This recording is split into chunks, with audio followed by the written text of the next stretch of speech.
by Sonia Illier and Konstantina Moradko. They are researchers at the Faculty of Education in Cambridge. So Cambridge is the lead for neaco, the UniConnect partnership, but they're kind of slightly separate from our partnership as well. So there are kind of external evaluators. So they tell us honestly whether or not what we're doing is working. So they'll be presenting some of their findings and particularly focusing on some analysis of HESA, Higher Education Statistics Agency data as well.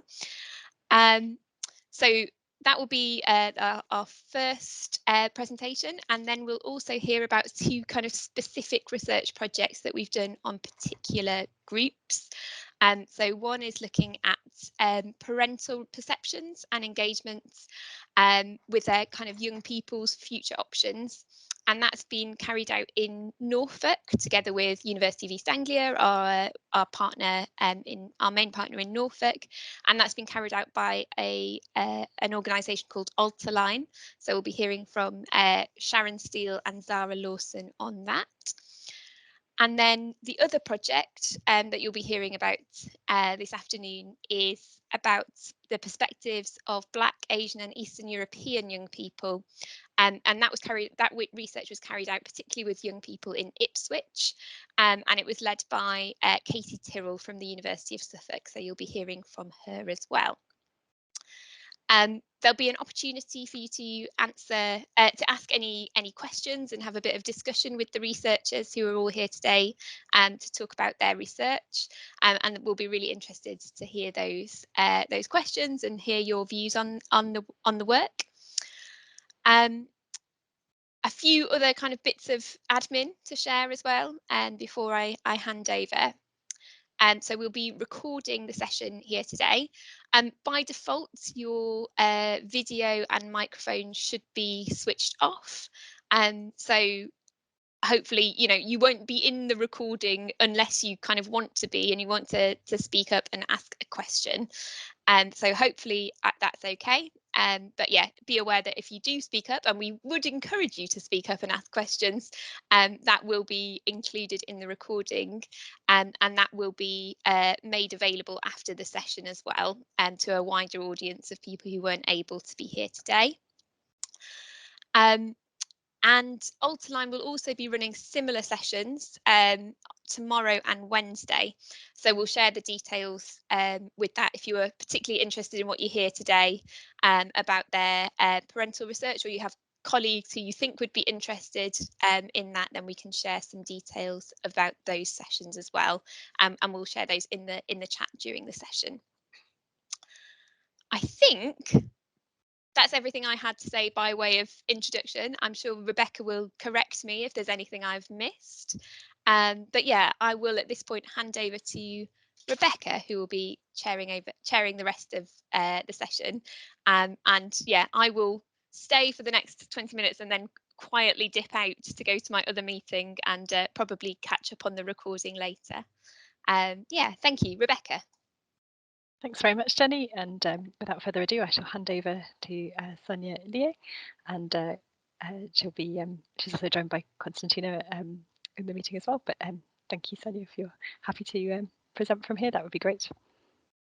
That's great. Yeah, thanks so much, Rebecca, and thanks everyone for joining. I'll just share my screen, and hopefully this will work. By now, we should be good to go. I believe that's now working. I haven't got a hands up for anyone or anyone being worried. All good? Perfect. Looks good. Looks good. Great, great. You never know. So welcome everyone. As both Jenny and Rebecca have already suggested, and thank you so much for that introduction. I lead an external evaluation team that essentially try to understand how and why and in what way Take Your Place, which is the outreach program that the Network for East Anglia Collaborative Outreach actually deliver in schools and colleges in our region, works. So our focus today is on one aspect of our much broader evaluation approach. And I'll tell you a little bit about that during the course of the next 20 minutes or so. So I should say we're based in the Faculty of Education, as you've already heard, and this work was also contributed to by my colleague Ashton Brown, who couldn't be here today, but she was instrumental in carrying out a lot of the analysis and the data wrangling, as indeed have a lot of on-the-ground higher education champions, so neaco staff and the central team. And I'd really like to say thanks to everyone for your help and support. We are external evaluators, but we rely on a close working relationship to make all of this work, especially as you will see in a little bit. A lot of our work is very data and computationally heavy, and therefore it relies on the accurate capturing of a lot of information. So, Take Your Place, as I was saying, is the outreach program that the Network for East Anglia Collaborative Outreach actually implements in schools and further educational colleges. And it is underpinned by a framework of activity around which quite substantial amounts of outreach activity are built. There are a variety of different strands and types and versions of this activity, all targeted and tailored to the specific context in which they are being delivered. But ultimately, across all of the Take Your Place activity, the aim is to engage learners, students, in targeted and sustained participation in a range of programs. And this is because of an underlying principle that long-term sustained progressive activity that builds on previous iterations, that takes learners along with the activity in a journey through the different stages of education, might be the most effective way to ultimately give them the right information, have them make the decisions that they want to make that are the best decisions for themselves, with a view to progression to higher education of different kinds. Again, with a view that there is no one size fits all, or indeed one best destination in terms of higher education, but in fact it's about the right fit for each individual learner. So that's the program in a nutshell. And our role within all of this is to understand if it works. So as Jenny mentioned earlier, external evaluation has been a key component of the program from the very beginning.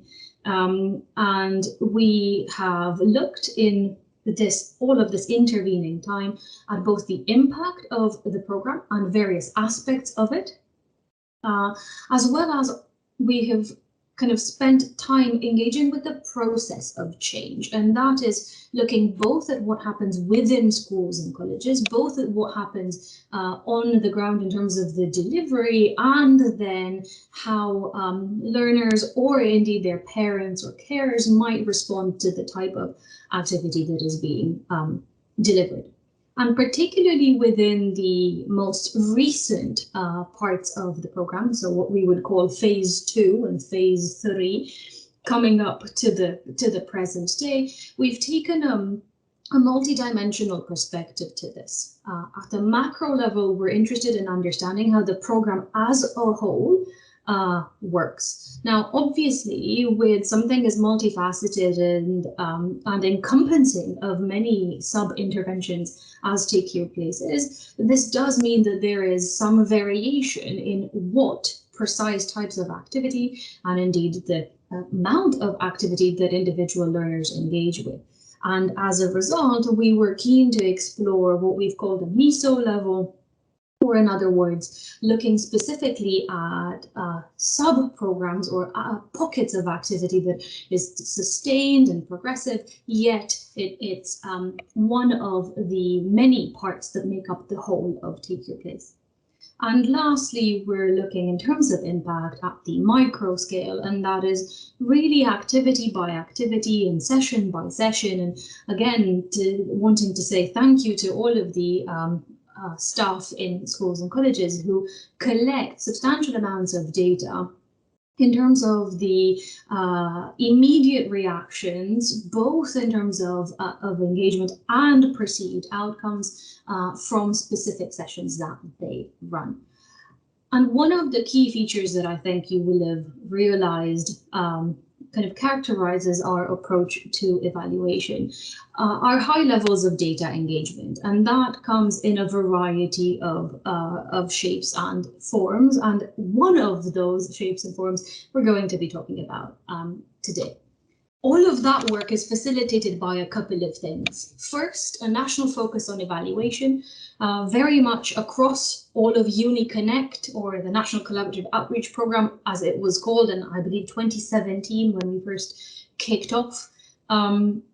It's also facilitated by the recording of activity engagement, and that is actual sessions, activities, participation at the individual level by our on-the-ground staff in the Higher Education Access Tracker, or HEAT. It's supported by data and evaluation work that happens in the central team, and it's supported also at the national level by a process of data linkage between the Higher Education Access Tracker, where all of the outreach activity is recorded, the Higher Education Statistics Agency, that routinely compiles information on who is in higher education. HESA, as it is called, also has information on staff and facilities and a number of other things to do with higher education, but we're specifically here interested in the learners, the students, as we are when we talk about the learner surveys, and these are national evaluation instruments that we supplement with a series of local questions, and we reach out again with the support of higher education champions and our on-the-ground staff to between 15 and 20,000 learners each year, some of them the same learners over time. And that gets us some really, really interesting data and a really valuable research resource to work with. Now, the aim of our presentation today really is to quantify the relationship between engagement in this outreach activity and later actual rates of higher education access. And as I mentioned before, with our different levels of evaluation, we position this firmly within the macro level evaluation. In other words, we look at the program as a whole and participation in the program as a whole, rather than into specific elements of the activity or specific types of activity. So we don't look, for instance, at whether it's participation in summer schools, and we don't look, for instance, whether it's participation in workshops or sustained visits to universities or information, advice and guidance sessions. Instead, we look at what has happened if there has been participation of any kind in anything that Take Your Place has offered. And we make use of that data linkage process between the Higher Education Access Tracker and the Higher Education Statistics Agency data, which is incredibly valuable. So what are we actually looking for? Well, we're looking at trying to understand if engagement and how engagement in Take Your Place is associated with later higher education access. That's the overall question that we pose. Now, for answering that question, as I said, we make use of this linked data. The HESA data includes information up to and including the 2019-20 academic year. And if this feels that we're looking into the past, then you're absolutely correct. The reason for this being the timetable of data availability out of HESA. And to those of you who are familiar with this, you'll know that there is a delay.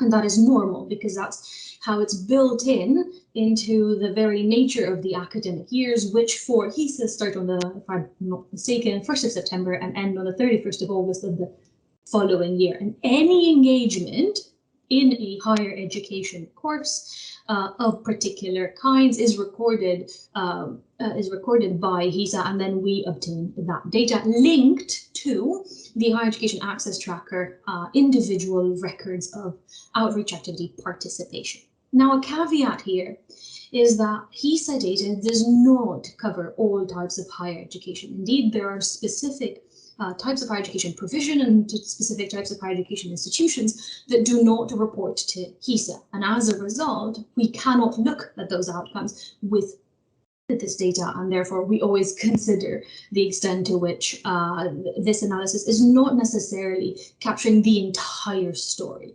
And that's a further reason why we have this multi-layered, multi-dimensional perspective on our evaluation, even when we look at the impact piece alone, to really understand the limits of each of the elements that we do, and then within that try to build on them together. If you want to think of it as a process of triangulation, then that's really what we're trying to do. And then within that, add the process, the more qualitative set of insights, which we will leave for a separate seminar, I think. Yeah. In any case, the final point on the HESA data is that we are specifically looking in this analysis at learners who are what we call higher education ready age. In other words, we are mindful that because the program, when it first started engaging with learners, some of those learners were really young, in year 9, or studying for level 2 qualifications in further education colleges. And as a result, some of them are simply too young to have been able to even apply or start a course in higher education by 2019-20. And therefore, we do not include them in this analysis because to do so would be illogical, since they are either still, they're just not old enough to have progressed. So again, we're limiting the sample and we're limiting the focus of our analysis, as is only fair, but again, being mindful of what the data tells us and what it does not. So when we look at our linked learner sample, the way the linkage works is that HESA uses the Higher Education Access Tracker database as its sort of master list. So consider that you have everyone who gets any kind of outreach activity recorded against their name, and that's the master list. And then HESA says, right, do we observe any of these learners in higher education by a certain point? And that's precisely what has happened here. And the data and the analysis that we are providing you with today has 11,495 unique students within the Higher Education Access Tracker that are matchable in this way. And I should say all figures are rounded to the nearest 5. So if everything looks particularly neat, it's by design so that we stay away from any risk of even secondary identification of individuals here. So if that learner is observed in higher education of the kind that is recorded routinely in HESA, then that information is appended to their record, and then we receive this data extract that we are able to analyze and to look at that connection between levels of activity participation as recorded in HEAT and the actual rate of higher education access later on. And this is what we see.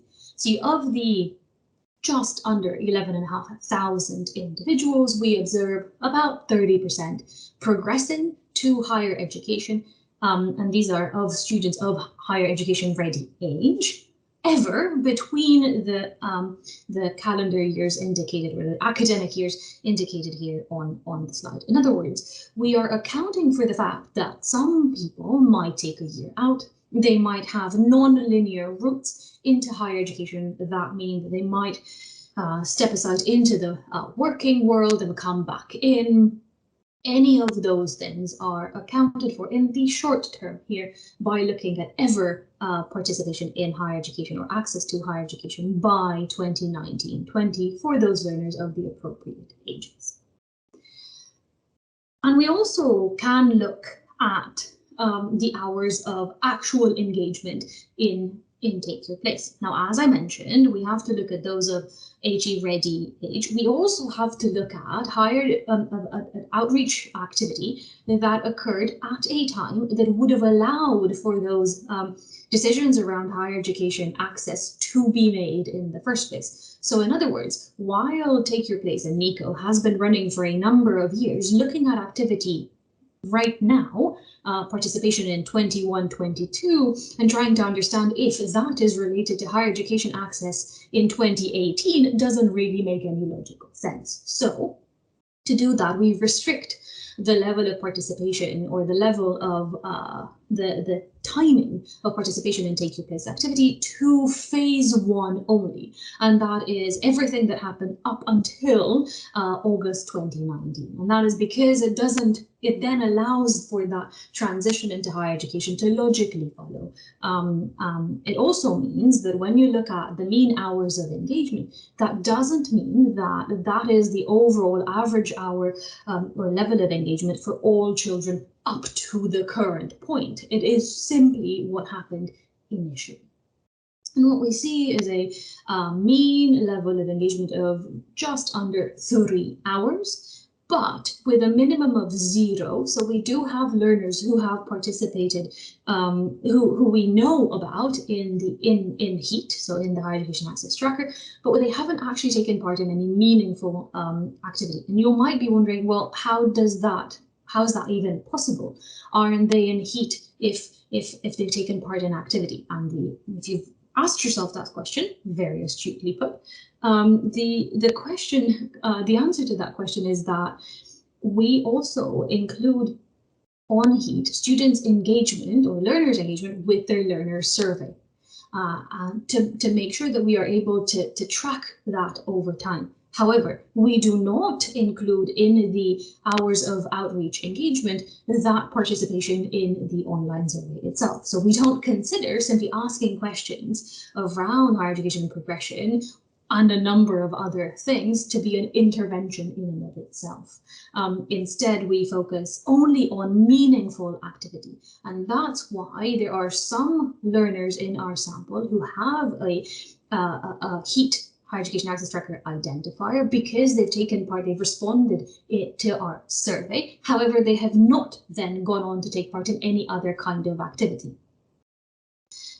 Sometimes that's despite best efforts. Other times it's simply because they haven't then either moved school or other things have happened that mean that they're not engaging any longer. And there's also, at the other end of the distribution of engaged hours, quite substantial levels, and we have a number of fewer than 5 learners who engage in very high numbers of activity, and that's usually by taking part in targeted workshops or longer summer schools that then count as many hours of engagement. So in terms of the student backgrounds of this linked sample again, so we're just looking at this linked sample, HE ready, appropriately timed outreach activity under Take Your Place. On average, 48% of our student sample is female. 20.2% live in the most deprived quintile from an IMD perspective. So that's the index of multiple deprivation. That's as expected. And then in terms of the polar 4, so that's participation in higher education overall at the neighborhood level, we have just under 34%, so just above a third of our entire sample living in neighborhoods that have a very low or the lowest quintile of higher education participation. And again, that makes sense given the overall features and characteristics of the regions that Take Your Place engages with. And finally, you'll notice a column under student target status, and this is to capture whether students fulfill the original targeting criteria as set out for the UniConnect program. In other words, these are young people who live in neighborhoods that based on or given their average GCSE attainment at the neighborhood level, display rates of higher education progression that are lower than expected. And this is a postcode-based measure. If you want to chat on postcode-based measures versus individual measures, I'm very happy to have that discussion, but perhaps we need a separate session for that.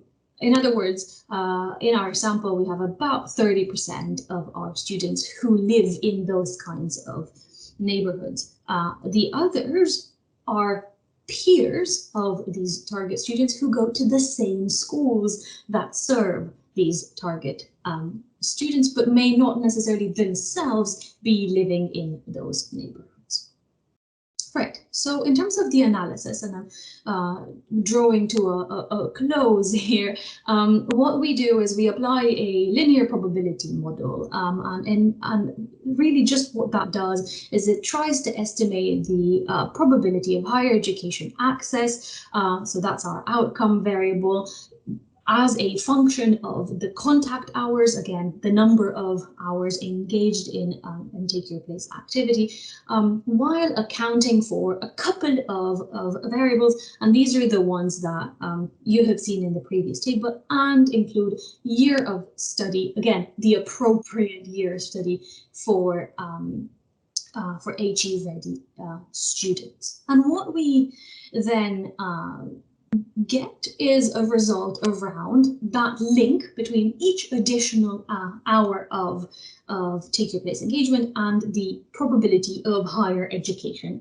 access. And what you see in this table, or the way you should interpret this, is that anything with a plus sign, so the absence of a minus, it shows a positive association. Anything with a star indicates statistical significance. In other words, that simplistically put, this hasn't happened by chance. And what we observe is that each additional contact hour in Take Your Place during phase 1 is associated with a roughly 0.073% increase in the probability of higher education access.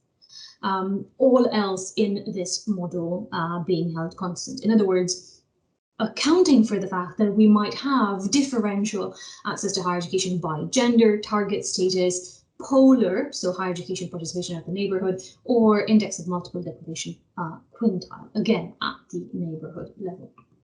So that's how we interpret this. And the key takeaway message from all of this is the positive nature of the association. And within that, the fact that while the effect size is small, in other words, while that increase in the probability of higher education participation given each additional or associated with each additional hour of contact time is small, actually that is actually robust evidence of something positive happening there for this sample, all of the caveats previously around the data coverage notwithstanding. The one thing that this analysis, while really encouraging because it suggests that more activity is associated with higher rates of access later on, and remember this is looking at the very early stages of the program, and especially that type of activity in 2017-18 when the program was just getting started, this points in our perspective as external evaluators to a really positive story. It does not, however, tell us quite yet whether all of that additional extra opportunity to access higher education is down exclusively to participation in Take Your Place. In other words, we haven't been able to show causality with the kind of analysis that we have showed you here. So to do that, to make sure that that is fine, we're doing further work, and Konstantina, my colleague, is working on this with myself and others to think about how we might create an otherwise comparable group in the huge pool of data and resource that we have from a data perspective to create and to generate this estimation of the causal link between higher education access and Take Your Place participation. And partly that is supported by further data linkage, additional cohorts of data becoming available, and to some extent the move of Take Your Place overall from the first phase into its second and third phases currently.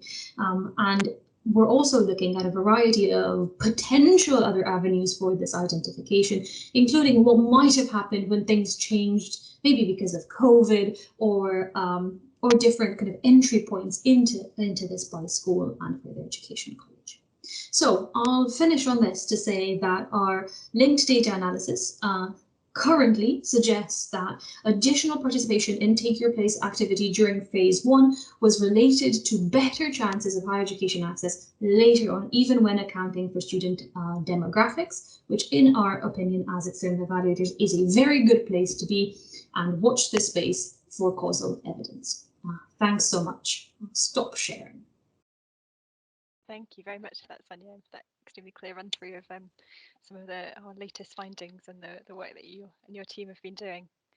I'd like to invite anyone who has any questions to post them in the chat, or if you'd rather speak them out, then you should now be able to unmute, and please just put your hand up and we can pass over to you to ask any questions you have or any points that you have in terms of how this relates to evidence that you have come across or in your own partnerships or work that you're doing.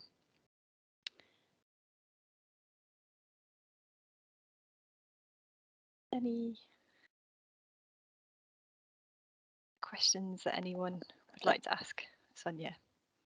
I also realized that we didn't put our contact details on the slide, so we will stick them in the chat. If anyone has any questions at a later stage, please feel free to get in touch, and I'll post my email in the chat. Oh, thank you for that.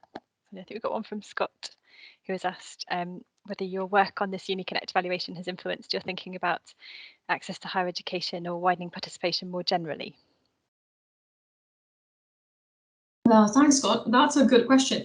So it absolutely has, in a variety of ways, actually. And I think this also speaks to how the broader sector has seen and has looked at evaluation overall. On one hand, it's the focus on data and using the data resources that we have in an effective way to try to understand what is effective and what is not effective. I think this, where we are with outreach, with widening participation activity, with fair access activity, is that we are building here on tons and tons of activity delivered before the UniConnect programs, and some of that activity was locally seemed to be incredibly effective. People really loved it. People had particularly strong attachments to that activity, yet because it didn't have quite as much data or evidence attached to it, it couldn't continue in exactly the right way. So, or in the way it had been delivered. So in that sense, our focus on trying to understand if and when things work, and also if and when things don't work, that's also useful. And we have actually presented in the past on elements of the Take Your Place evaluation where we were looking at specific, very specific interventions that actually weren't seen to be effective. And that is as valuable as figuring out what is working when you have a resource poor or a restricted resource space. So that's definitely one thing that has kind of changed and shifted quite a lot, I think, both for myself and the wider sector. And then I think the second element is to really think about higher education access or widening participation activity in terms of these multi-intervention programs. There's a lot going on where there's a lot of overlap between the kinds of things that learners participate in. So there will be, any one given learner might take part in a multitude of activities by different providers, by different things. So how do you then try to disentangle and find out which of these elements are more important than another for driving that access? And of course, that's very difficult to do, but that's precisely what the next step or level of evaluation tries to do in our wider work. And hopefully we'll have some results later on that, again, with the help and support of the wider on the ground team, without whom none of this could be possible, obviously. So thank you. I hope that answers it. I've also noticed a couple of other questions in chat. Yeah. Rebecca, do you want me to just go? Yeah, do go ahead if you've. Right, thanks. So Anne, that's a really good question. So what we're seeing in the analysis as it currently stands is that we're looking at essentially a linear model. So it assumes that there's a linear relationship between contact hours and the outcome. And I should say there are other statistical specifications which we have tested, but this is the simplest one. And that's usually a good way to do statistics. Use the simplest model that can still answer your question. So we have not looked at whether at different levels of activity participation things change drastically. At this point, it's assuming that each additional hour is contributing to the same, or is associated to the same average increase in the probability of higher education access. There are other research designs or analytical methods that can help with that, though. Once we have more cohorts on, I mean, I know this is sounding silly, but more data. This is already a substantial amount of data, but still, especially on the activity data, things really ramped up as the program moved away from its first year, as it is expected. So as we're moving towards older cohorts in the program, we're getting more and more data. That's great. There's a question from Beth. Thank you. Can you say anything about the differences in number of contact hours and the point? Right. Okay. So I think that's so they're related. We haven't done that analysis yet, but I think that's going to be really, really important. Interestingly, it's also making me think, and Konstantina, my colleague, can chime in if she wants to here. It's also making me think of a particular identification strategy where we might be able to look at that kind of cutoff, I suppose, between some participation, or sort of, you know, a discontinuity, in other words, in terms of the level of participation. I haven't thought it through as much as I would have liked to, so I apologize that it's an incomplete answer.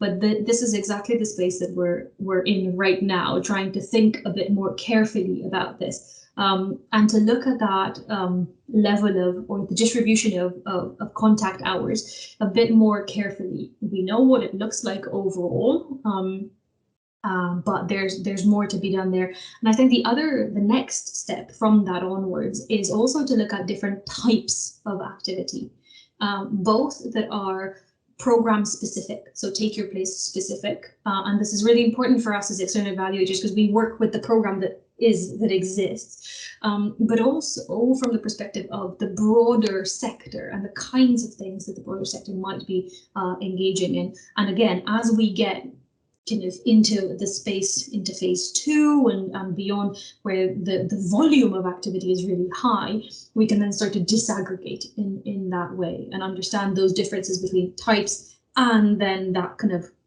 extra level of participation. But we will get back to you essentially with more on that.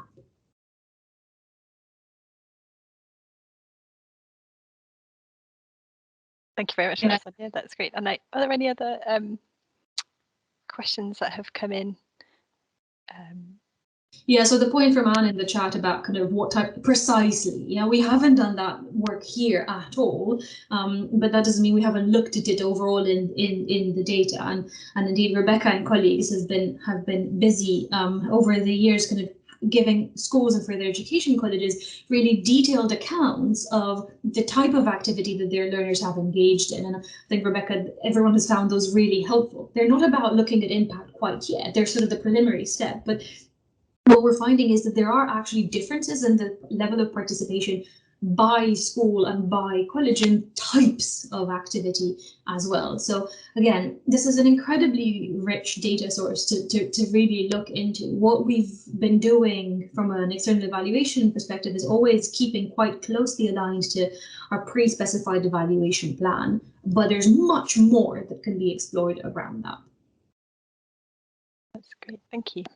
Are there any final questions for Sonia on the neaco evaluation?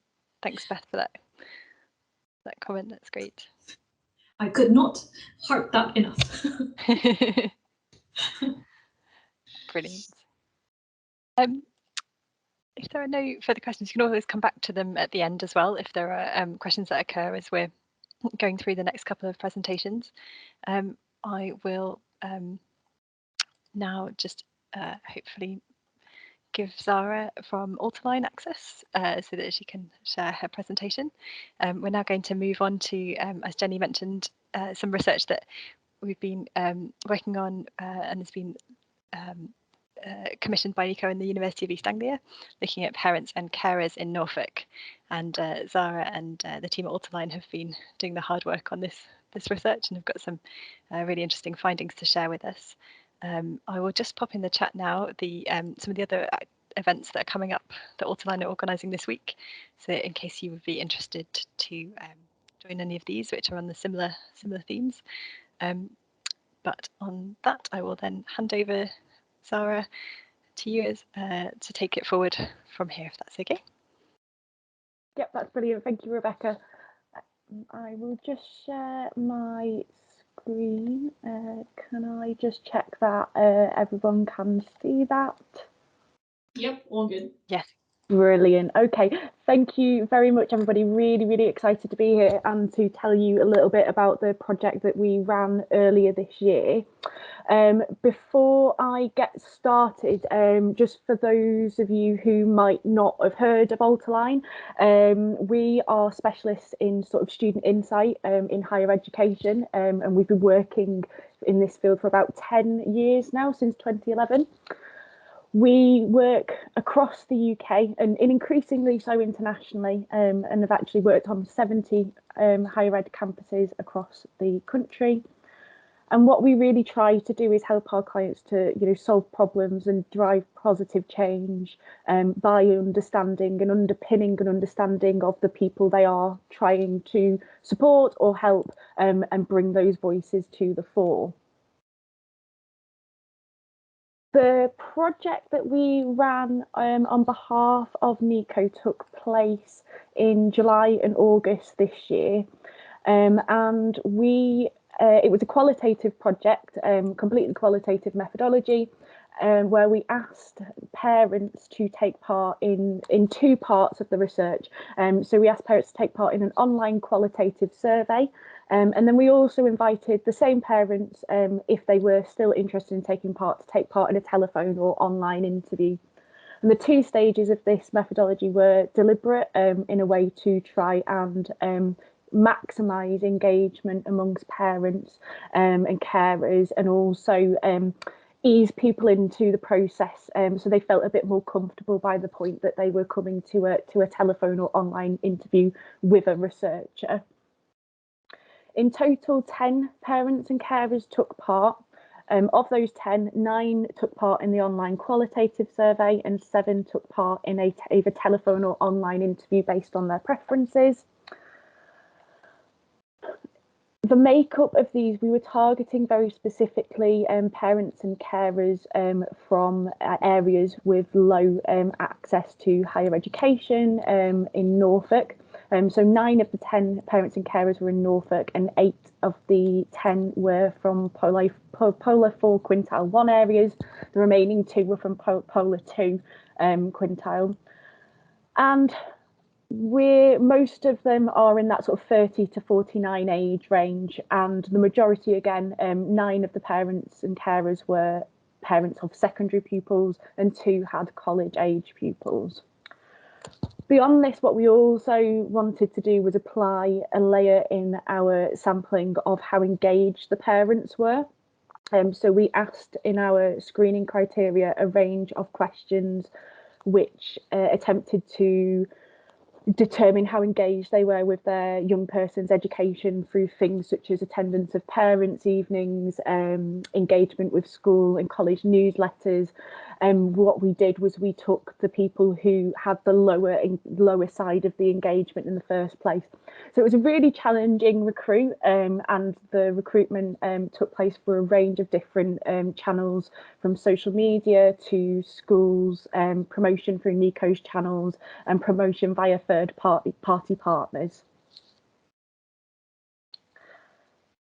Moving on then to the findings, what we found is that parents really lacked confidence when they were sort of finding and reviewing information about their child's options.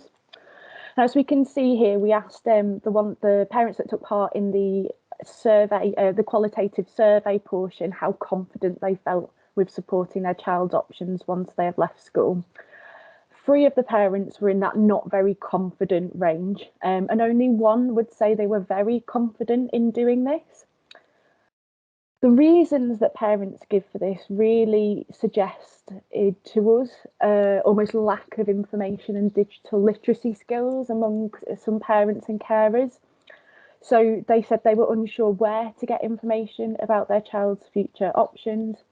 They were unsure if they would understand that information, and there was a particular concern that universities may use language that they're not really familiar with and might not completely comprehend. And they were unsure what information to trust. And this one was quite an interesting one, really, for us, with parents giving comments that they would Google information, but they didn't necessarily know how to judge whether the sites that came up during their searches were reputable once they'd actually got those search results.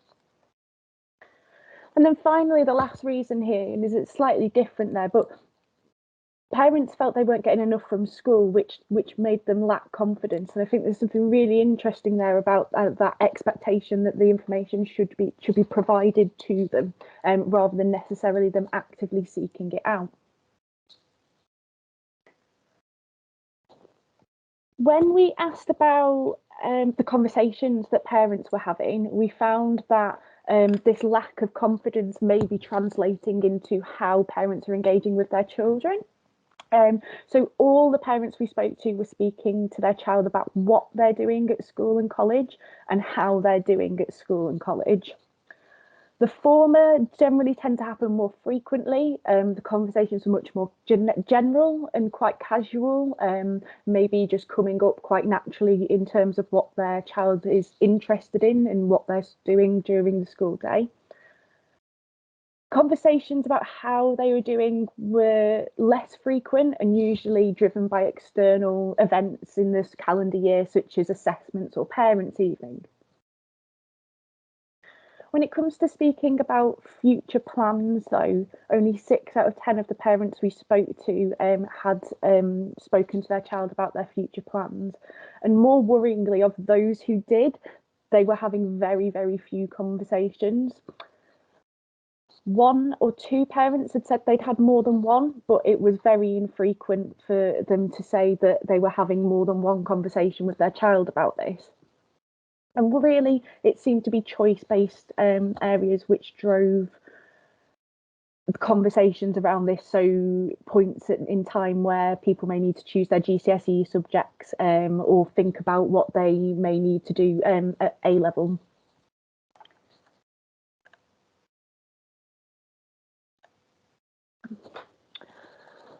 And there were a range of different factors which influence why parents struggled to speak with their child about this. Quite a few did relate to the child themselves, and the first one, and I'm sure nobody will be particularly surprised, that parents felt that their child wasn't interested in having the conversation. We see from the quote here, a child in year 12 wants to play Fortnite instead of talking to his parent about their future.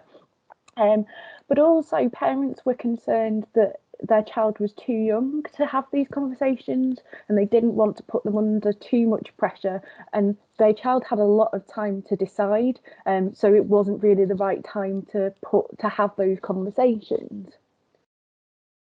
For some parents, actually, they felt that they weren't having those conversations because their child also didn't know what they wanted to do in the future, which again comes back to the lack of confidence in giving that advice.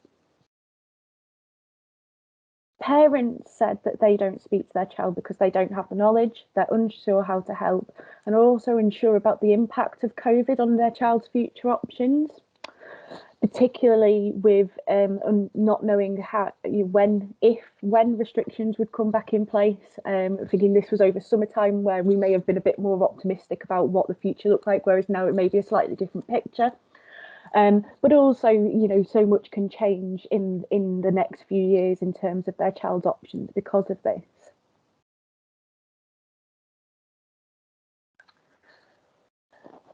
This lack of knowledge that parents mentioned was also reflected in the information they wanted to be told more about.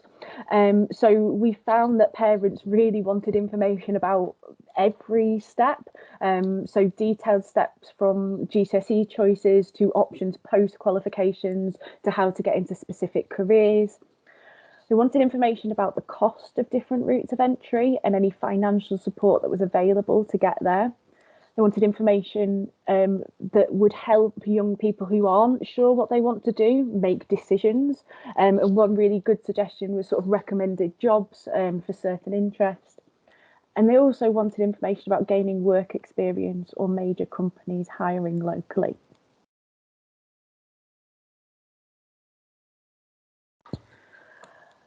Schools and colleges were generally the most trusted sources of information. And that was where parents wanted to go to get information about their child. And this links, to, I think, to a desire for information to be quite relevant. And parents felt that teachers had a knowledge about their child that they didn't. So as this quote articulates, as his mum, this person felt that they didn't necessarily have all the knowledge, but a teacher might be able to see something in their child during the school day that they don't actually get a chance to see and make suggestions based on that.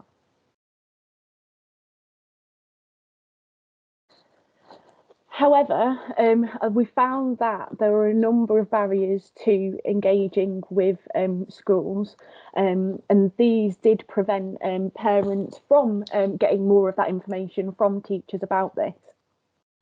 So time was a particular concern for parents, either because they were working or because they had additional childcare needs. So, for example, we had one parent who told us that they couldn't attend parents' evening because it happened in the evening and they had a younger child who would need to be put to bed. And so that meant they couldn't engage with the determined points that were provided to them. We also saw that a lot of people found that they didn't have a lot of confidence in technology and had technology issues. COVID-19 restrictions also meant people weren't as able to reach out. And a small number of people mentioned that it was too costly to engage with the school at maybe extracurricular events. Linked to this was also that parents didn't feel that they were getting information from schools. And this links, I think, to the earlier point about that expectation that they will be given information. So people reported that the updates happen really irregularly. They can also be too general, and they wanted the updates to be more specific to their child. And particularly for those who struggled with technology, they felt that a lot of stuff was now happening online and they weren't as able to access that information. And in fact, one parent actually referenced not looking at the online updates, but having a friend look out for her and tell her if there was any information that she really needed to know in those updates.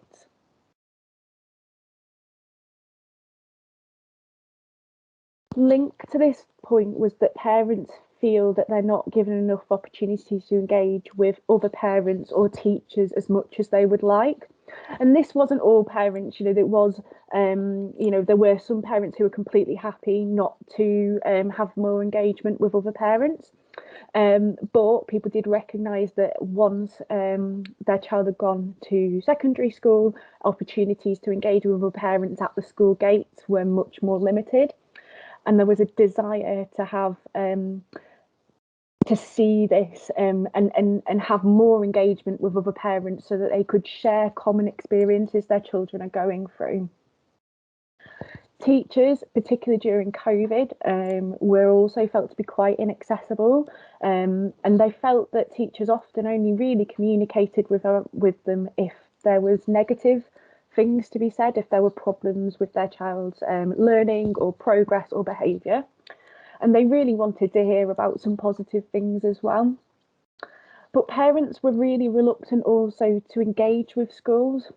They said they didn't want to bother teachers, knowing that they are busy, and also that they didn't want to feel patronised by the teachers.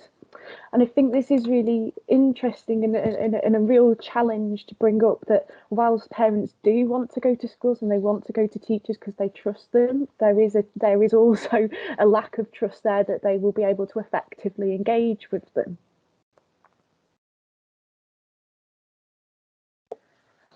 Outside of schools, parents felt that neutrality and impartiality was really important from other information sources. And they felt really sceptical of any sources that may be affiliated with ideas that they didn't agree with, or felt that may be pushing their child into a certain direction. And again, this speaks a little bit to information and digital literacy skills again. So whilst parents clearly understand that there is a link between affiliations and the quality of information, they didn't necessarily have the knowledge to critically evaluate the information itself, just its source.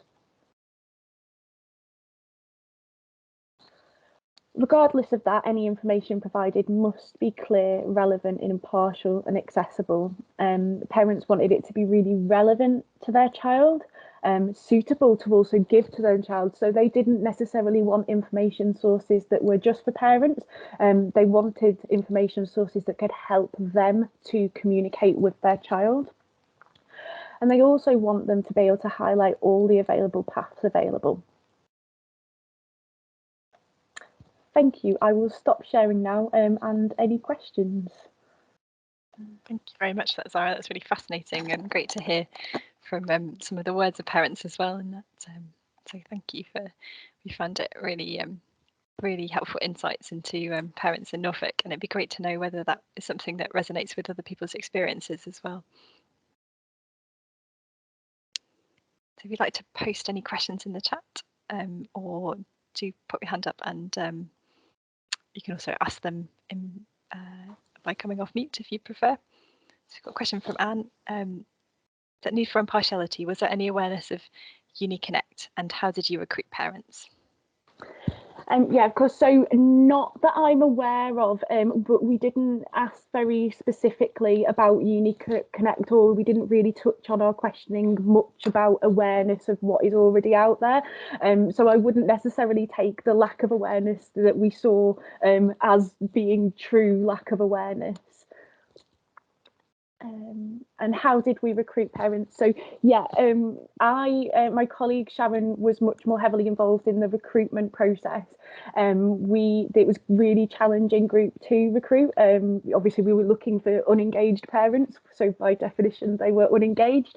We used a completely multifaceted approach whereby we wanted to reach out to people through social media. We did a little bit of promotion through schools, but because of the timing, we started the recruitment process early July, so schools could only help for a little bit of time before term ended.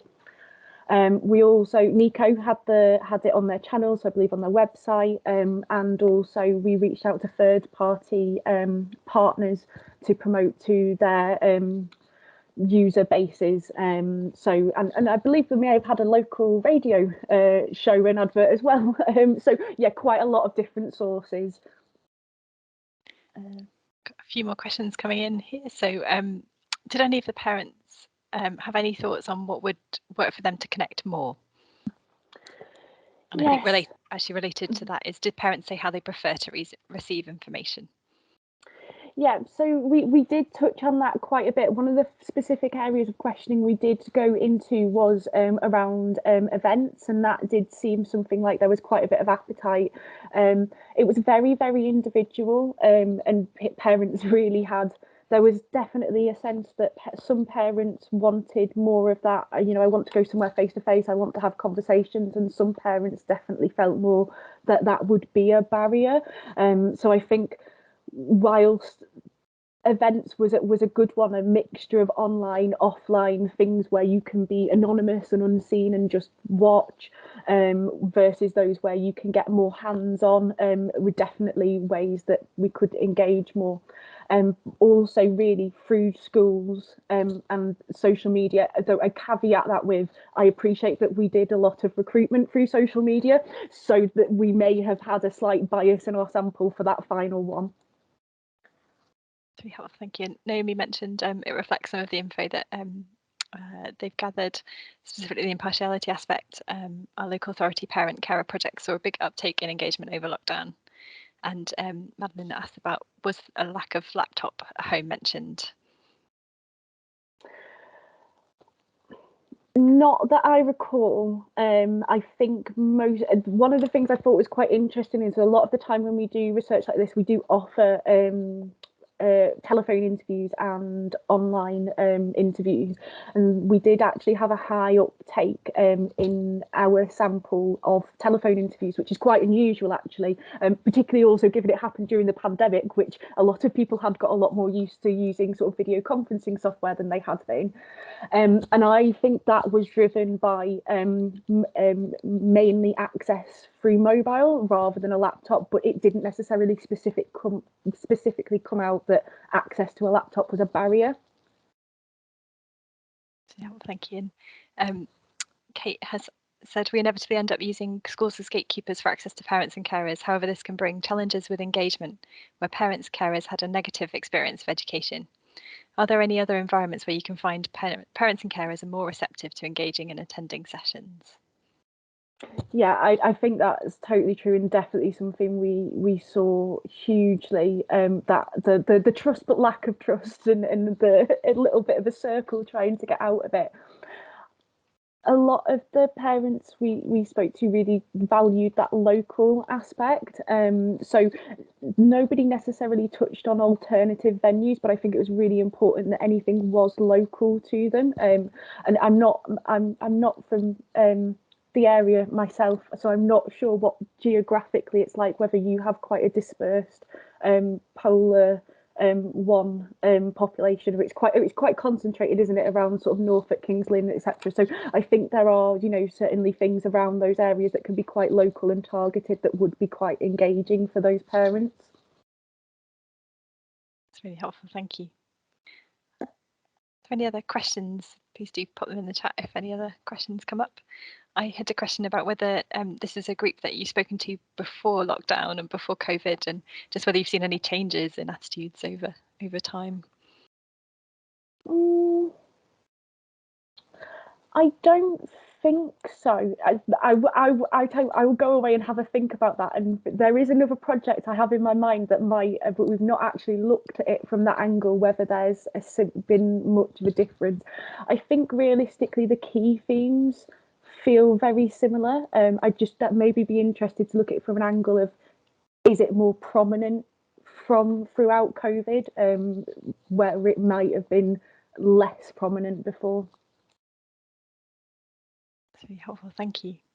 If there are any more questions coming in, we can always come back to them at the end, but thank you so much, Sarah. That's extremely interesting and great to just hear more about that research. And with that, I will hand over to, so we're next going to hear from Katie Terrell, who is a research associate at the University of Suffolk. And in conjunction with the University of Suffolk, neaco have been commissioning some research into Black, Asian and Eastern European young people in the Ipswich area of Suffolk. And so Katie is going to share some of the findings from that with us. So thank you very much. I'll hand over to you now. Hello, can you hear me all right? We can. Good, fab. Just wanted to check. Fab, I'll just share my slides with you. I've forgotten how cold it was in my house. Now I'm working from home. And I just want to apologise in advance if you hear any weird noises. It's not me, it's my dog snoring in the background. So just in case you do hear that, don't be alarmed by that. Right, can you see my slides, Rebecca? We can. Fabulous. Right, so as Rebecca said, I'm going to tell you briefly about a kind of small-scale qualitative research project which we conducted at the University of Suffolk, which is primarily focusing on access to higher education and the perspectives of Black, Asian and Eastern European young people. So we're really interested in young people's perspectives, so young people kind of between the age of 13 to 19, kind of thinking about that kind of progression into higher education, but also we spoke with students who were already attending higher education as well, just to kind of get their thoughts and feedback around what might have assisted them to access higher education and their perspectives around their experience whilst looking at universities and which ones they should attend. So as Rebecca said, I should have introduced myself first. My name is Katie Tyrrell. I'm a research associate at the University of Suffolk, and I was working alongside my colleague Lanai Collis-Phillips, who was absolutely fundamental to this project. Unfortunately, she can't be here today. She is actually a current student at the University of Birmingham studying nursing, so she is busy beavering away on placement, but she's just been amazing throughout this project in helping me as a researcher to kind of understand and be reflexive about my positionality with regards to ethnicity, but also in, you know, conducting interviews with young people and just being a general star. So I just like to give a shout out to her. As I go through the findings, it will also be quite interesting to reflect upon the recent changes to focus on elements of access and participation plans for universities as well, which kind of heavily feeds into access plans for different institutions, and I will talk through that as well. This project was quite short in duration, so it took place between May and July this year, and as I said, it was primarily qualitative in nature. So just as kind of means of introduction, a lot of you will probably already be aware in terms of the landscape of research and information around access to higher education for different ethnic minority groups. But a lot of the quantitative research suggests that young people from different ethnic minorities are more likely to progress into higher education than their white counterparts. However, what I was kind of digging into the research that's out there, and I guess context really matters in this respect. So analysis of UCAS data has highlighted that Asian and Black students are less likely to be in receipt of an offer from a prestigious higher education institution than their white counterparts with similar qualifications. And there's also Katie, kind of... I think we might not be able to see your slides. Sorry, I think we're stuck on the first one. Oh, are Apologies you? to interrupt you, but I think we might be on the non-presentation view. Right. Let me try if again. you have an option to swap. Where are we?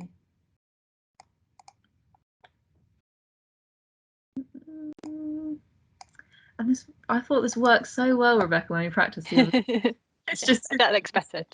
Is this so we're now on the title page, so if you can. Can you see the second page? I can't at the moment. Okay, interesting.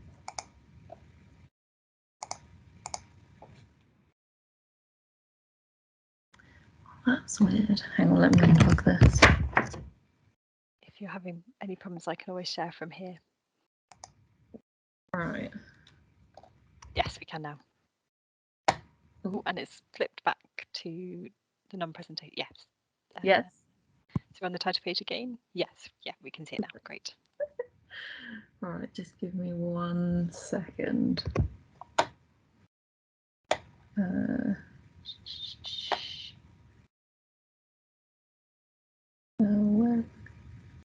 Okay. Right.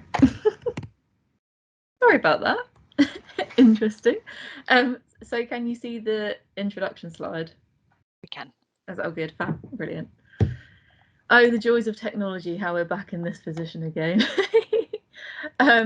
So when looking at the kind of quantitative research and the data around that, there's also variations when controlling for variables like socioeconomic status, and also interestingly, students with English as an additional language. So within minority groups, students who have English as an additional language may not necessarily be as likely to access higher education in comparison to those within ethnic and minority groups who do not have English as an additional language, and also there's variations depending on location, which does influence kind of national statistics, such as more students maybe accessing universities in London who are from Black and Asian backgrounds. So I think what we wanted to also highlight was the fact that Black, Asian and minority ethnic students are more likely to also experience inequality as part of their higher education experience, but also their previous educational experiences, and that will be something that will be reflected in the findings from this research. And in terms of thinking about our kind of local context, Suffolk is a predominantly white population, and within Ipswich there is more diversity in terms of ethnic groups. So one of the highest being looking at kind of white other populations, so those from, for example, Eastern European communities, which is why we were really interested in this group. White and Black Caribbean, Indian, Bangladeshi, Caribbean and other Asian groups as well are kind of the most prominent population groups within our local context. And we were also really conscious of the fact that we wanted to understand what the kind of patterns were in terms of migration as well within our local context, and we have had recent migration to Ipswich for communities who were within those Eastern European communities as well. So that was really important to us in looking at Eastern European communities as a group and understanding what their perceptions were of higher education as well. So in terms of our methods, as I said, it was predominantly qualitative. I mean, it was qualitative in nature. And we interviewed 37 young people and students. So they engaged in one-to-one interviews with us, or focus group interviews. So these were a combination of both online and offline, depending on what kind of method was deemed as most appropriate and what method the young person wanted to engage in the research with. So as I said previously, we interviewed young people and university students.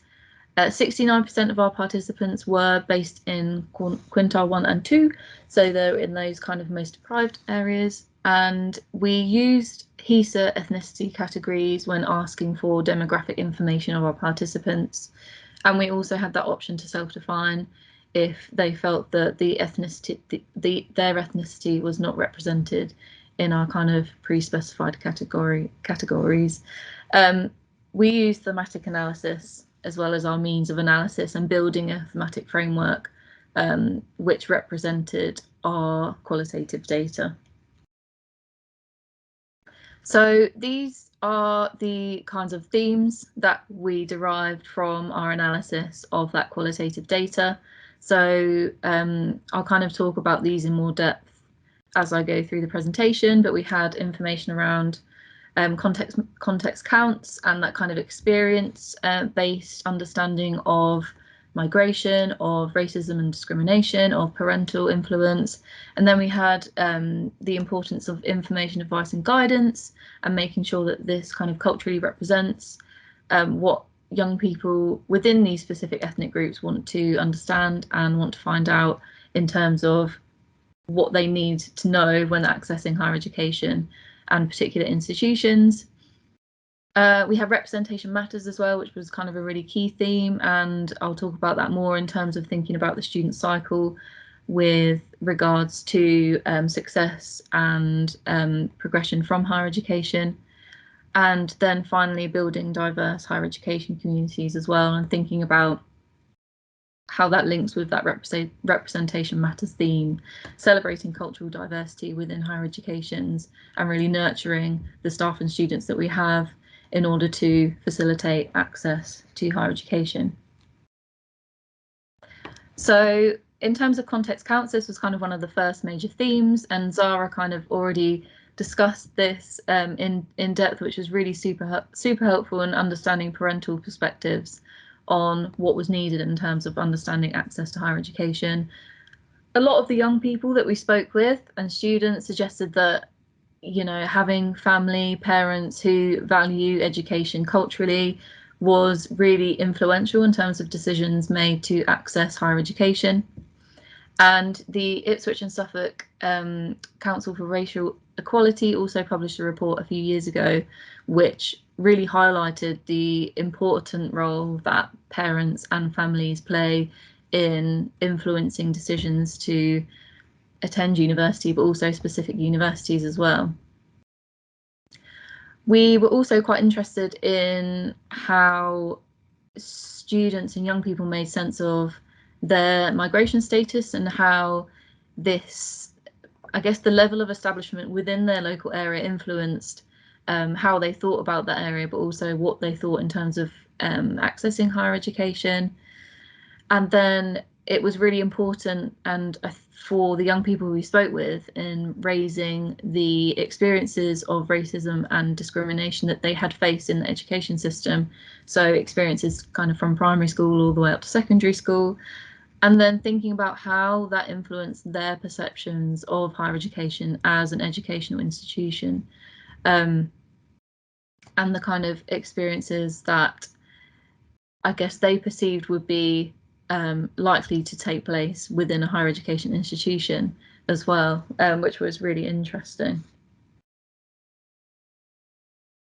Information, advice and guidance was another kind of key theme, and I think Tasso has released research which suggests that this is kind of a really useful and informative tool for encouraging access to higher education for lots of young people who are considering it. When we spoke to the young people from different schools, from community groups, about higher education and university, they suggested that there was a lot of information that they would find beneficial, particularly around financial information as well, which is interesting because Zara also reflected on that in terms of parents' perceptions and need for advice and guidance around access to higher education. Making sure that information, advice and guidance is culturally inclusive and there is an awareness there of cultural differences in terms of access to information around university. A lot of the students who we spoke with, which was quite interesting, and I don't think is necessarily specific to different ethnic groups, but was this idea of university as a means of deferring earning and the financial implications associated with higher education, meaning that therefore there needs to be a kind of focus on making sure that information which is accessible in terms which clearly explains the financial kind of considerations that need to take place to attend university, whether that be the kind of positives associated with financial positioning after university or the implications of studying in higher education and the financial costs associated with that. A lot of the young people and students that we spoke with also discussed this kind of idea of studying for stability. As I mentioned before, parental involvement was really, really important, and a lot of the young people suggested that their parents had spoken about almost a kind of wanting their child to fulfill an educational trajectory that they had not themselves, and for the young person themselves kind of going to university, going into a career, starting a new chapter in their lives was a means of creating stability for themselves but also their wider family as well. And what was really key was that this pre-registration support was crucial, particularly around information to do with finances. And I think for students who we spoke with who had English as an additional language, this was even more critical because the processes can be quite hard and difficult to navigate. In terms of representation matters, I think this is really key, and I think also with the kind of discussions that are ongoing around decolonising the curriculum, it's really important to be thinking about actually when we are engaging in access activities, when we are engaging in open days, when we are thinking about the kind of interventions, but also just the whole university culture and community, we need to be thinking about representation. it was really key from some of the young people who we spoke to that first impressions are really important. And I think that this quote from Andrea was just, yeah, key in kind of underlining the fact that even experience of university open days can be quite a negative experience for students, particularly students of colour, if they don't identify with anyone within those institutions. And that's something that I think universities need to be really considerate about, and I'll come on to discuss that as well when thinking about that kind of student cycle and encouraging inclusive cultures and diversity across universities. Representation across the institution was key, so not just related to staff, student populations, but also staff. And again, that kind of relates back to the quote there, making sure that we do really encourage staff from different ethnic minorities to work within universities, to retain them, to make sure that they have positive experiences working within them as well. And also it was really key when speaking to young people that there was a desire to experience cultural diversity, and that therefore for institutions like ourselves, like Suffolk, that might mean that we potentially lose quite a lot of students who would otherwise attend our institution because of the kind of geographical population makeup of our context. So a lot of the students reference wanting to go to London for the opportunities to experience more cultural diversity, or places like Birmingham. So they are surrounded by people that they identify with, and to negate kind of the potentially negative experiences that they perceive they may have in an institution which might be predominantly kind of white. And lastly, building diverse communities in higher education. So this kind of ties up, I guess, some of the things that I've spoken about in terms of really thinking about access as key and cyclical within the whole student life cycle, from access to higher education to success and retention to progression, and how students within the university may influence students and young people's perceptions of a university. So many of the young people and also the students who we spoke with were really keen to celebrate cultural diversity within the institution.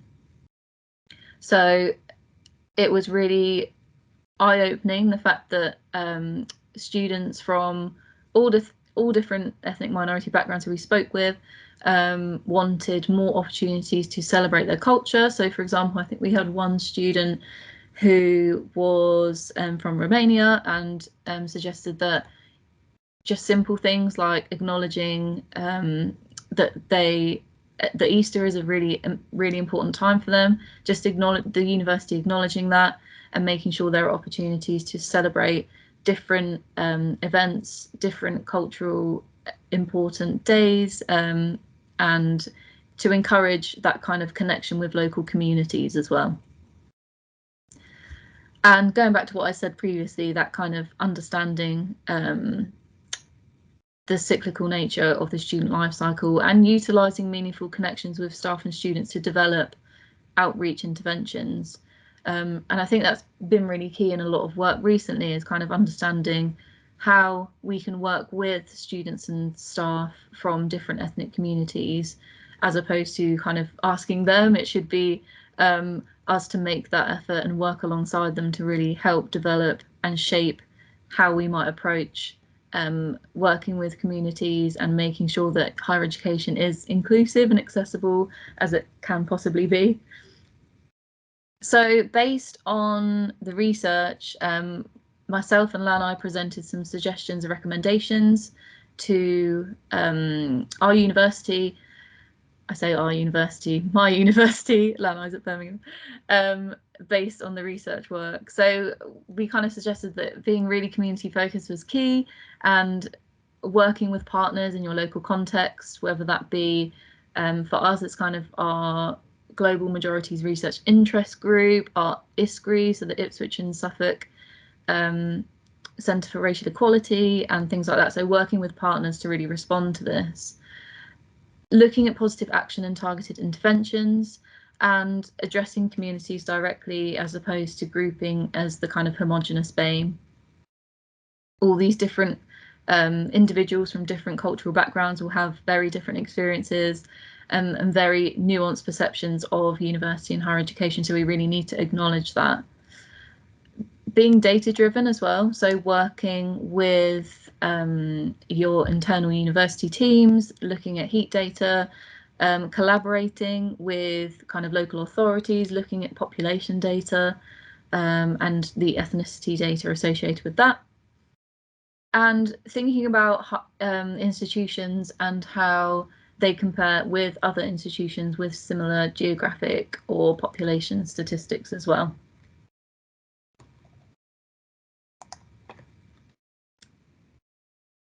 Thinking about the student life cycle, so a focus on success and progression and the impact that this might have on access. And I think it will be really interesting how universities think about the kind of access and participation plans going forward, given the recent announcement from government and the Office for Students and the redirection in that, and thinking about how, I guess, teams within neaco can look at those relationships with schools and embedding those, making them really meaningful, because I know that the neaco teams have fantastic relationships with schools and they're going to be even more important now than ever before given the recent announcement, so that's really amazing. Organisational equality and diversity, thinking about diversity of outreach teams, thinking about diversity within institutions. How can we have more of a kind of, I guess, preventative approach and thinking about retaining staff and students, making sure they can succeed within higher education, closing that gap in attainment, and working alongside members of the community within different ethnic groups to inform the development of those interventions and to implement change as well. And further research and evaluation with regards to my own institution, but also others might be interested in thinking about how we record ethnicity data, and if we do, how can this be disaggregated? How can we look at specific ethnic groups and the kind of trajectories that they have in terms of access to higher education, but also their journeys through higher education, and looking at the impact of wider contextual factors such as migration, English as an additional language and the kind of intersections with that and experience of access to higher education, and the location and the context in which your institution is situated.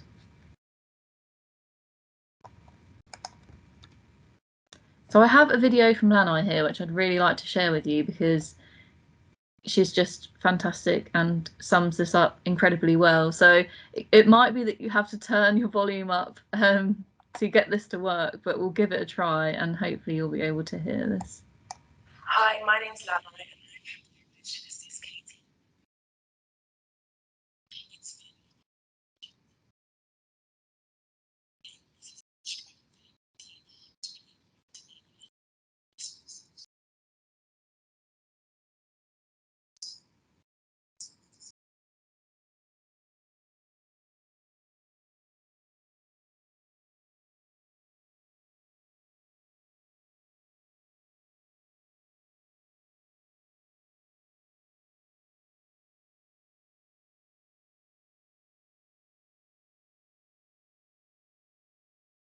Katie, I think the audio is playing via your computer, so your computer is trying to filter it out.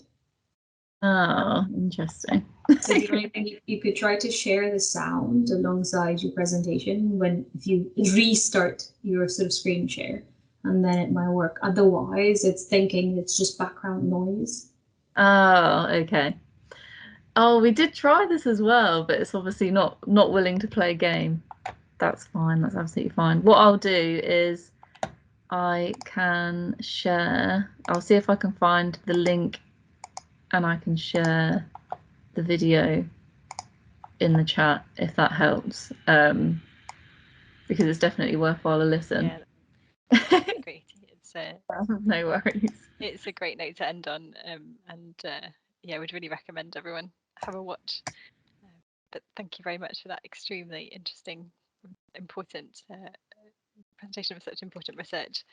So thank you for that. And does anyone have questions they would like to put in the chat or would like to ask Katie directly? Some interesting reflections from Madeline on experiences around first impressions and how important they can be. Definitely, yeah. And I think, as Madeline said, it kind of, yeah, it can link with any aspect of our identity. If you don't feel like you belong, or you don't identify with anyone within that group or institution, or it can have a real negative impact on your perception of it. So yeah, I think that's super important. Question from Anne. What were the sorts of differences between Eastern European and other BAME students? Yeah, I think it's really interesting because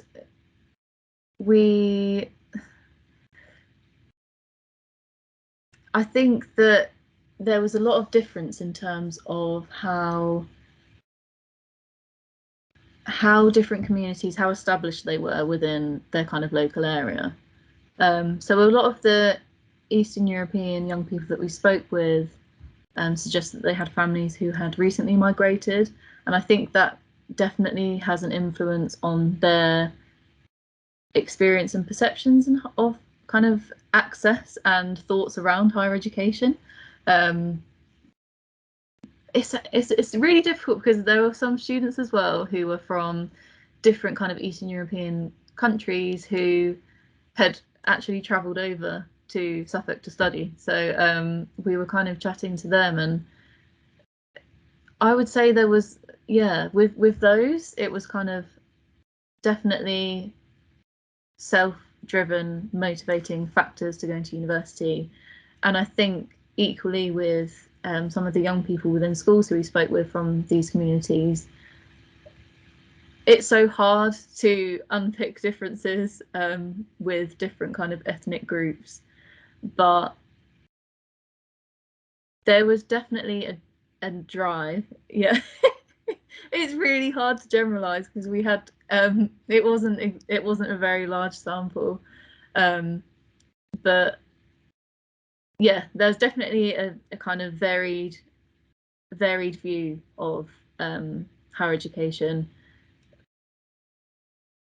Yeah, I don't know if I can say more than that based on the different ethnic categories, but yeah, I'd say quite a lot of the young people we spoke with have had really high kind of ambitions in terms of where they wanted to be, where they wanted to go.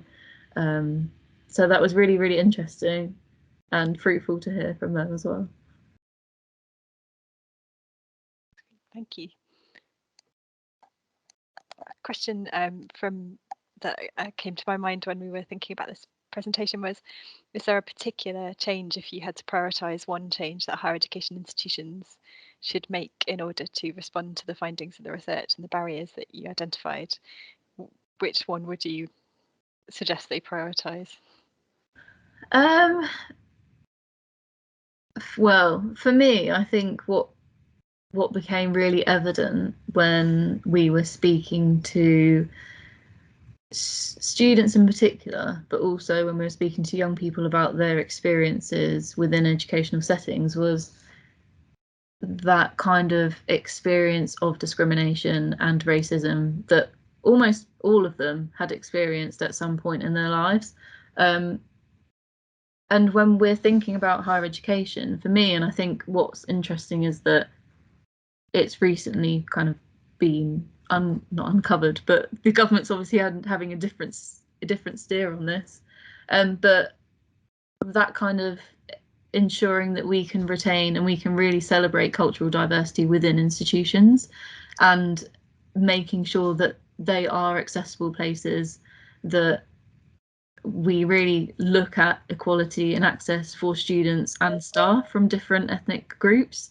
and how we retain them, how we can ensure that they feel that they belong within our institutions, and then looking at the impact of that on access to different higher education institutions. How does that influence perceptions of different institutions? And I think, yeah, that's really, for me, that was really key in thinking about the whole kind of process, the whole cycle of from access to progression to attainment, and thinking about it more as a kind of cyclical kind of process, as opposed to, and I think from what I can see in some institutions, there is a bit of a divide between the kind of access point, thinking about recruitment and outreach work, and then thinking about how we can ensure our curriculums are diverse, how we can ensure that our teaching is inclusive, and just, I think, making more of a connection between those different elements would be, yeah, super helpful in shaping how higher education institutions think about equality for different ethnic groups. That's really helpful, thank you. Please do post any other questions you have in the chat, and we've also got Sonia and Zara still with us, so if you have any reflections on the earlier presentations or any questions that cut across all three, please do post them, and or feel free to just jump in and ask them. That would be great.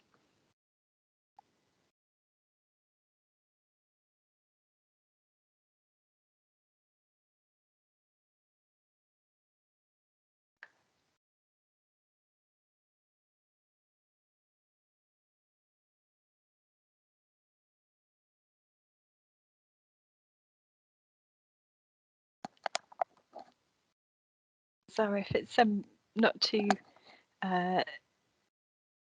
if I'm not picking on you too much to ask this, but I believe Alterline might have also done some work in this area, and I just wondered if you had any reflections on whether Katie's findings were similar to your previous research.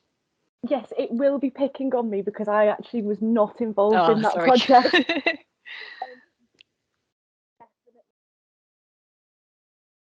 Well, I think we've just lost sound for you, Zara, for a second. Still can't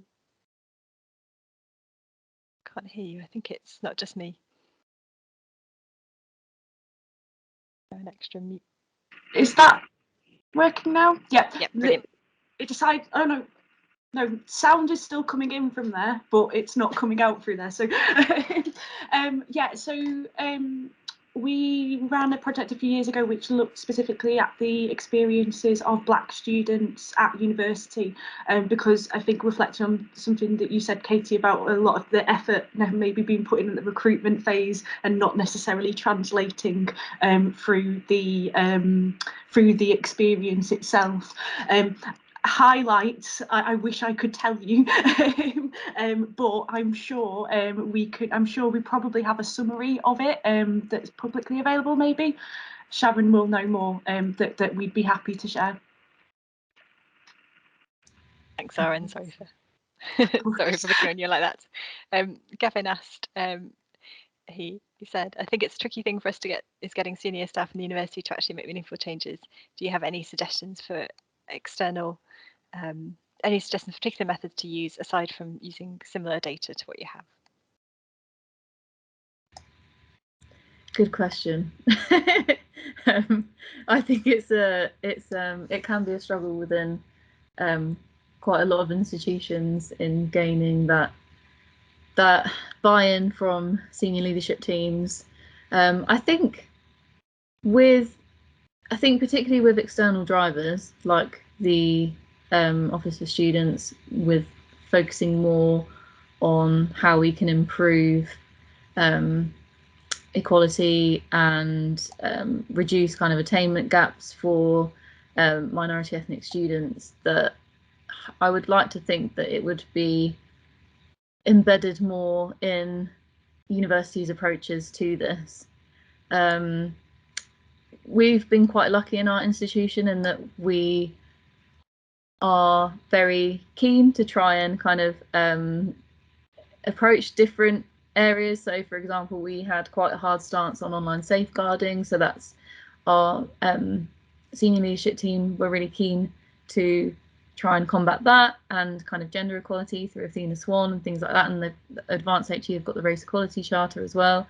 So if we're thinking about, I guess things like that, kind of thinking about how we can look at ethnic minority groups within staff and within the university, and how that then feeds into equality and diversity of our student population as well, and treating it as a whole kind of university approach, looking at staff as well as students. That would be really helpful in thinking about membership with Advanced HE and other in other organisations like that, where they have that kind of race equality charter and things like that too.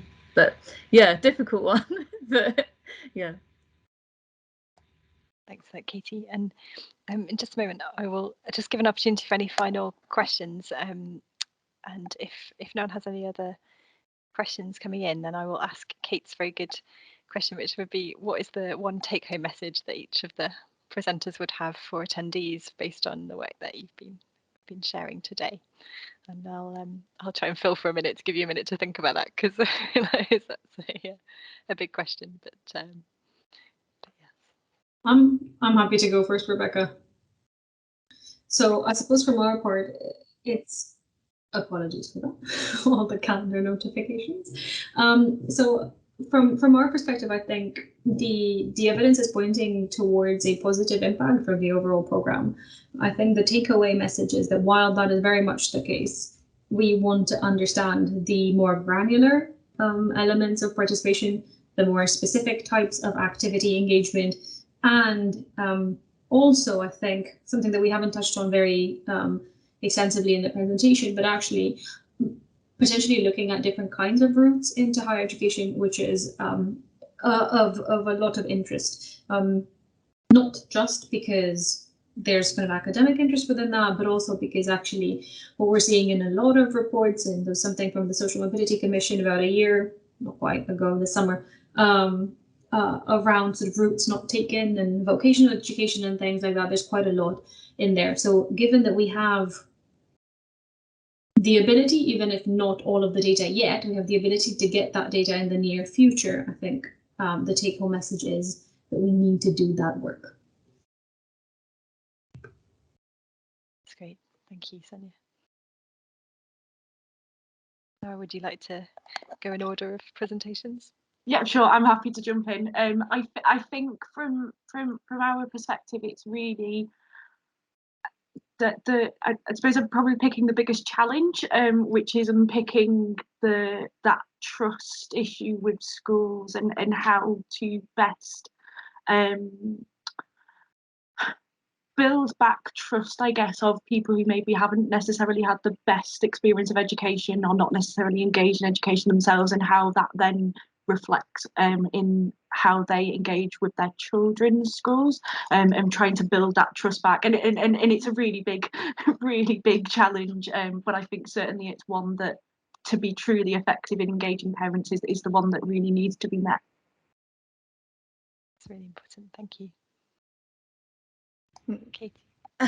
I feel you probably already heard mine, but I think in terms of what Sonia mentioned as well around the use of data, I think having approaches to looking at kind of the more granular data, looking at different ethnic groups, but also intersectionality as well, and thinking about how we understand populations within higher education, the students and those who are accessing different higher education institutions as well.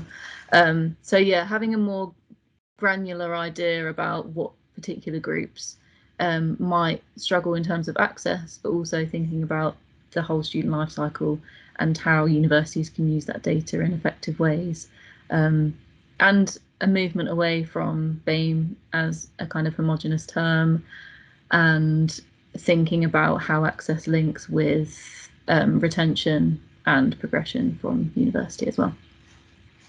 That's great. Thank you very much.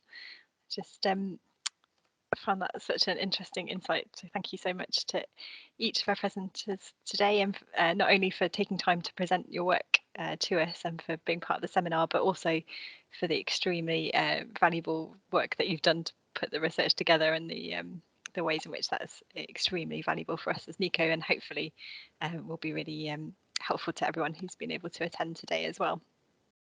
I'm just going to share a feedback form. Obviously, we love data, all of us, so we'd love to just hear what you thought, and help it will help us to improve if we run future seminars. And yeah, it all just remains to say thank you to everyone for attending.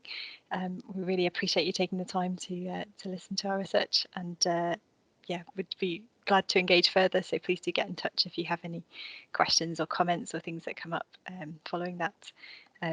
Do check out Altaline's seminars coming up this week as well. And yeah, thank you again to all the presenters and to everyone for coming, and hope to speak to you soon.